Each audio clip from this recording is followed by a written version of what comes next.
Welcome to master politics. और ये आपका एक मॉक टेस्ट है वेस्टर्न फिलोसफर्स का। होप करता हूँ कि आपकी तैयारी अच्छी चल रही होगी। और जिस हिसाब से भी जैसे फर्स्ट शिफ्ट का जो फर्स्ट फेज होता है यूजीसी नेट का, उनके एडमिट कार्ड आ चुके हैं आज। और उम्मीद है कि नेक्स्ट वीक में सेकंड हमारा शिफ्ट में जो पॉलिटिकल साइंस का होगा उसका आ जाएंगे। तो एक मॉक टेस्ट है। और मैं ये बता दूं, इससे कोई निराश मत होना कि नंबर अच्छा है नहीं है। मैंने जान मुझ के थोड़ा डिफिकल्ट बनाया है। मैंने इसके अंदर आपकी पीसी मैंने इग्नू की कुछ किताबें, कुछ अच्छे सवाल उन सबको रखे। ट्राई करना कि कैसे आ रहा है कैसा नहीं आ रहा। अगर कोई इसमें 40% से ऊपर लेके आ रहा है तो उसकी तैयारी अच्छी चल रही है, 40 to 50% लेके आ रहा है उसकी तैयारी अच्छी चल रही है। ठीक है। मैंने इसकी पीडीएफ डाल दी अपने टेलीग्राम ग्रुप में। अब मैं सॉल्व कर रहा हूँ आपको। पहले आपको एक चांस दिया था कि आप सॉल्व करो, अब आप अपने आंसर मैच कर सकते हैं इससे। पहला क्वेश्चन है प्लेटो थिंकर प्लेटो और के लिए। Who said Plato ended tradition of dialectics. ये है डायलेक्टिक्स। डायलेक्टिक्स का मेथड क्या होता है, वो सोक्रेट्स ने दिया था। डायलेक्टिक्स का मतलब क्या होता है कि वाद अनुवाद करके, मतलब कि एक मैं पहले कुछ बोलूंगा फिर आप उसका रिप्लाई करोगे, कुछ इस तरीके से डायलेक्टिक्स जो होती हैं वो इसे कहते हैं। Dialectics advocate by Socrates. किसने कहा ये चीज? कार्ल पॉपर साहब ने ये कहा था कि Plato ended the tradition of dialectics. Criticise किया था कार्ल पॉपर ने, अपनी किताब थी उनकी Open Society and Its Enemies, उसके अंदर उन्होंने प्लेटो को, हीगल को और मार्क्स को एनिमी बोला था। तो ये एक और क्वेश्चन बनता है यहाँ से। Platonism as a intellectual side of Christianity. तो प्लेटो को ये भी बोला था फादर ऑफ क्रिश्चियनिटी भी बोला जाता है, उनको क्रिश्चियनिटी से भी जोड़ा जाता है। किसने जोड़ा? Platonism as an intellectual side of Christianity. तो ये यहाँ पे वॉलेटायर साहब हैं जिन्होंने जोड़ा है इनको। ठीक है। इंटेलेक्चुअल साइड ऑफ क्रिश्चियनिटी जो बोली थी, वॉलेटायर साहब ने बोली थी। Next question is what is suppose to be a Plato autobiography. अब देखो, प्लेटो ने बहुत सारी किताबें लिखी हैं, Republics, Laws, Timaeus, Crito, Phaedo, PhD, Phaedo, जो भी आप प्रोनाउंस करना चाहें। तो एक कुछ वो लोग बोलते हैं कि ये इसकी ऑटोबायोग्राफी है। तो 7 लेटर्स जो हैं उसको बोला जाता है उसकी ऑटोबायोग्राफी। अगर आप थोड़ा सा दिमाग लगाते हैं, इसमें 7 लेटर थोड़ा ऑड इवन आउट है, तो ये आंसर इजीली निकल सकता था मेरे ख्याल से। अब रूल ऑफ 30 क्या है? बहुत इजी है। जिसने अगर प्लेटो पढ़ा है तो वो जानता है कि भाई देखो, प्लेटो जो था वो एथेंस से था। एथेंस और दूसरी स्टेट होती है स्पार्टा, दोनों में लड़ाई चल रही होती है। और जो प्लेटो ने अपने एक रूलर का नाम दिया था फिलोसफर किंग, उसका मेन मोटिव था प्लेटो का कि भाई मुझे एथेंस को वापस से एक सुपर पावर बनाना है एक तरीके से, जो भी हार चुकी थी। एक पेलोपोलिशियन वार हुई थी 30 इयर्स की, स्पार्टा और एथेंस के बीच में। इसमें एथेंस हार गई थी और स्पार्टा जीत गई थी। उसका वन ऑफ द रीजन वो कंक्लूड करता है कि इस स्पार्टा में एक कंपलसरी सर्विस थी। वहां पे लोगों को इक्वालिटी के साथ, मैन वुमन को इक्वालिटी के साथ सर्विस देने के लिए कहा गया था। इसलिए जो प्लेटो की जो आइडियोलॉजी है उसमें फोकस करते हैं ऑन ड्यूटी नॉट राइट्स। और उसके फिलोसफर किंग में वुमेन को भी रखते हैं और मैन दोनों को रखते हैं। तो रूल ऑफ 30 है government of Sparta. Of 30 is the government of Sparta. ठीक है। प्लेटो आफ्टर द डेथ, पहले तो देखो इसमें 3 4 फैक्ट हैं। डेथ हुई है उसकी 348 में। Gave management of academy. सबसे पहला जो कॉलेज वगैरह खोला गया था वो प्लेटो ने खोला था 388 में। तो ये भी पूछी जाती कभी भी डेट। एकेडमी उसकी 388 में खोली गई थी। उस अपने मरने के बाद उसने वो एकेडमी का मैनेजमेंट वगैरह किसको दे दिया? एरिस्टोटल को, सिफेलिस को, ग्लूकन को, स्पीशियस को। एरिस्टोटल की एकेडमी के नाम क्या होता है अगर आप जानते हो तो बताइए। लीसियम नाम है एरिस्टोटल की एकेडमी का, लीसियम।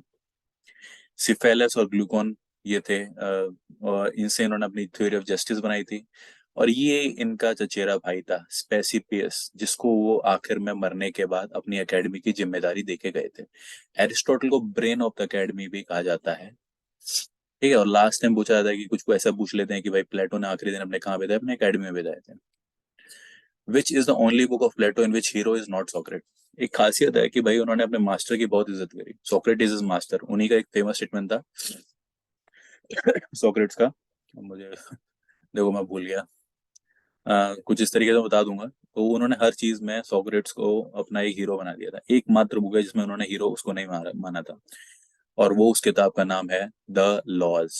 द लॉज में उन्होंने नहीं माना था। द लॉज की एक और खासियत है, उन्होंने इधर नॉक्टर्नल काउंसिल का भी कॉन्सेप्ट दिया है। प्लीज याद रखिए, नॉक्टर्नल काउंसिल का भी कॉन्सेप्ट यहाँ पे दिया है। सिंपोजियम में वो लव की बात करते हैं, प्यार की बात करते हैं, इनकी किताब है, कभी पूछ लेते हैं उसका क्या टाइटल है, इस बुक का लिखने का क्या टाइटल है, सिंपोजियम में वो लव की बात करते हैं।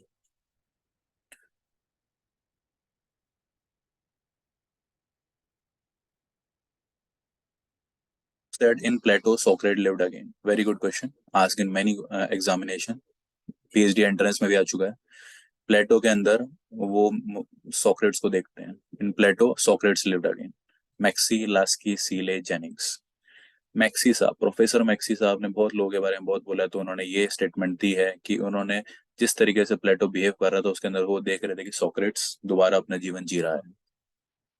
Next question is who said justice for Plato is bond which hold society together. किसने ऐसा कहा कि प्लेटो के लिए जस्टिस उस तरीके से है, वो एक तरीके की डोर है जो पूरी सोसाइटी को इकट्ठा पकड़ के रखती है।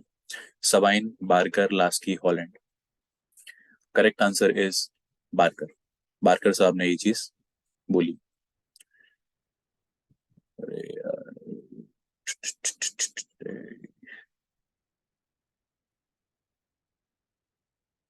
Define justice as interest of weak. देखो आप, इस क्वेश्चन में थोड़ा सा मैं डिस्कस करूंगा। आंसर है कि डिस्कस करने का कि भाई किसने क्या बोला है। देखो सबसे पहले थेसी मार्कस साहब हैं। थेसी मार्कस साहब बोलते हैं कि इंटरेस्ट ऑफ स्ट्रॉन्ग है जस्टिस। ठीक है।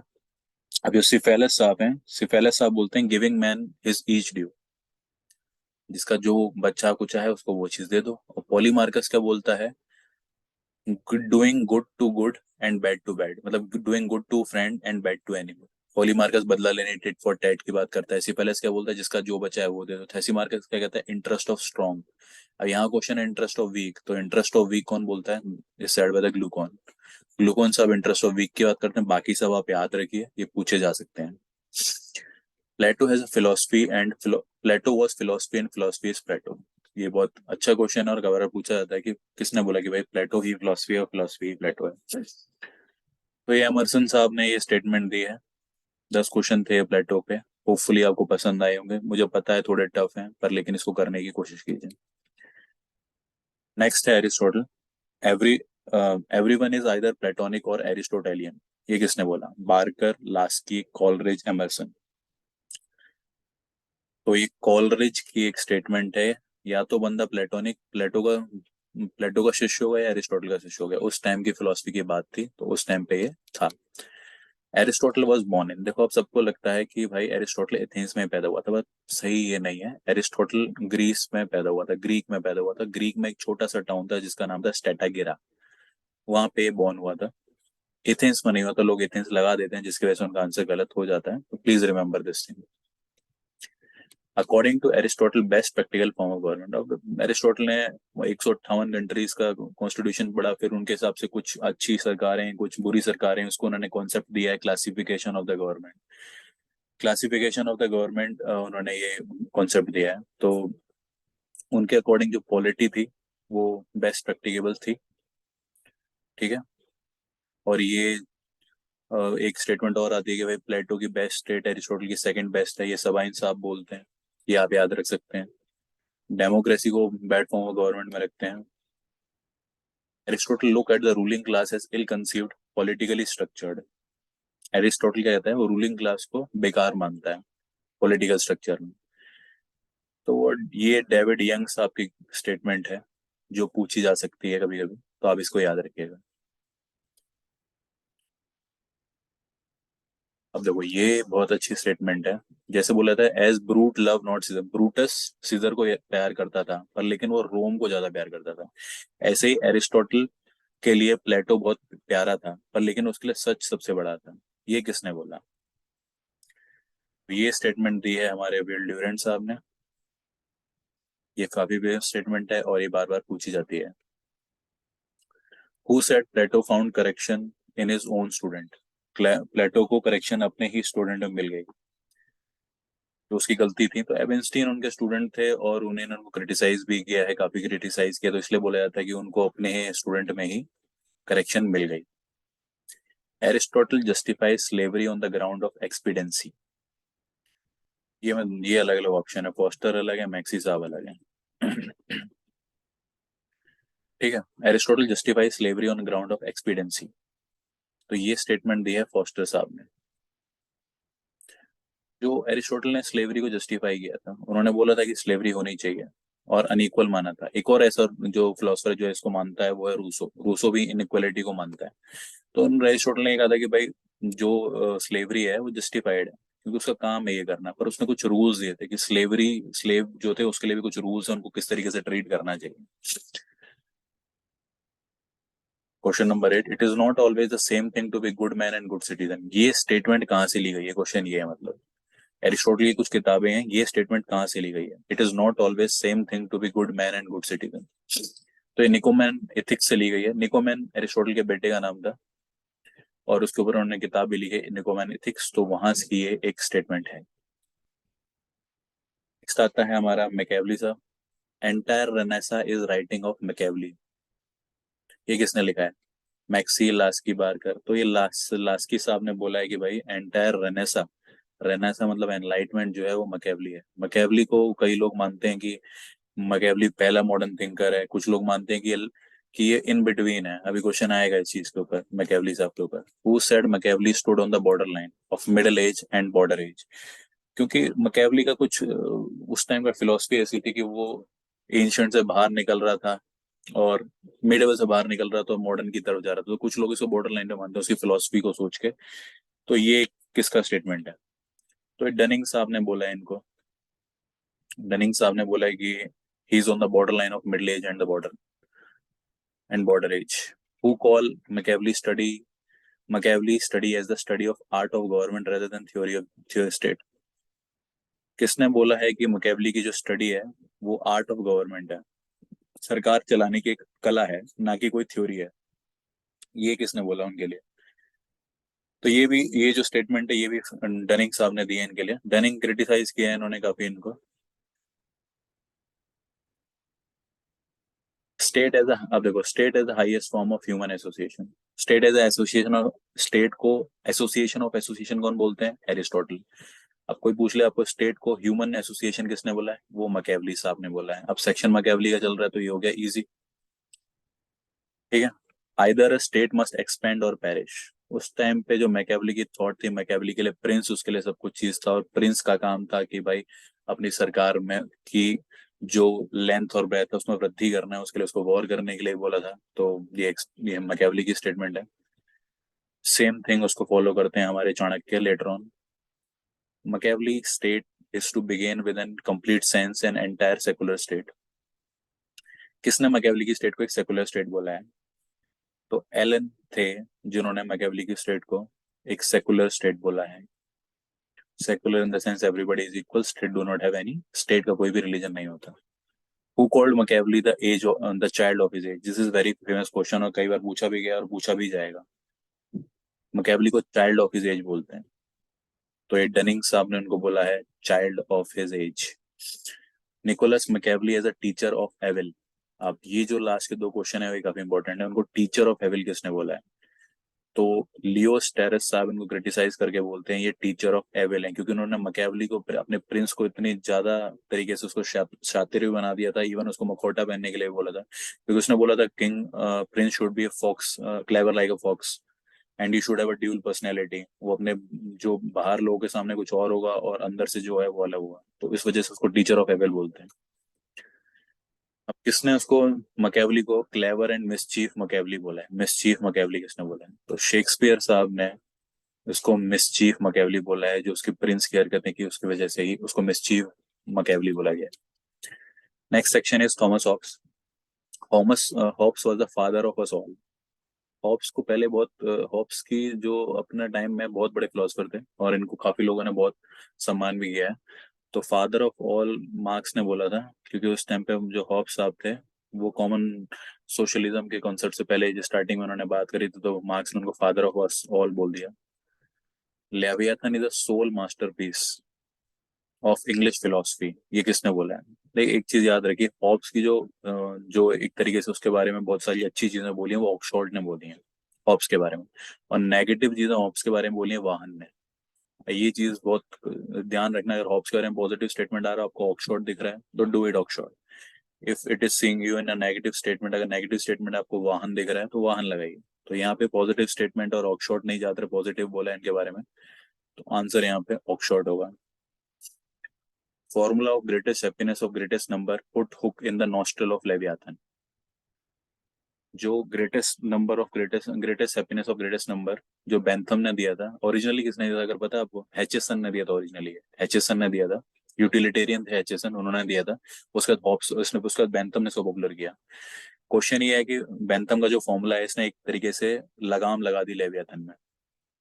तो ये फेडरिक पॉलक इसको बोलते हैं, इस स्टेटमेंट को फेडरिक पॉलक देते हैं। None of the Hobbes contemporary understood the Hobbes. किसी ने हॉब्स को नहीं समझा, क्योंकि हॉब्स एक तरीके से, हॉब्स ने ऑथर एब्सोल्यूट पावर तो दे दी लेवियाथन में, पर लेकिन उसका काम ये नहीं था। वो चाहता था कि एक अच्छी सोसाइटी बने अकॉर्डिंग टू हिम, उसकी फिलोसफी के अकॉर्डिंग। तो क्विंटन स्किनर उनको पॉजिटिव नोट पे लिखते हुए बोलते हैं कि किसी ने भी उनको नहीं समझा। Principle of quarrel according to Hobbes ने तीन तरीके के क्वेरल बोले, तीन तरीके की लड़ाई झगड़े हो सकते हैं। कौन कौन से हैं इसमें से? कंपटीशन, डेफिडेंसी, ग्लोरी या स्कैरसिटी। तो जो हॉब्स साहब ने दिया है कंपटीशन, डेफिडेंसी एंड ग्लोरी, तीन तरीके के क्वेरल बताए हैं। इनकी वजह से लड़ाई हो सकती है लोगों के बीच में, कंपटीशन की वजह से, डेफिडेंसी की वजह से, ग्लोरी किसी को आगे बढ़ना है या नहीं बढ़ना। Hobbes rule of egoist. Hobbes is a rule egoist, ये किसने बोला है? मतलब उनको उनको जो उनका जो लेवियाथन था वो बिल्कुल ही बहुत ज्यादा सर्वशक्तिमान था एक तरीके से भी, ये स्टेटमेंट वो दिखा रहा है। तो ये किसने बोला हॉब्स के बारे में? तो ये कवैक साहब थे जिन्होंने हॉब्स को बोला इज अ रूल एगोइस्ट। जो रूलर था, एब्सोल्यूट अथॉरिटी उसके पास थी।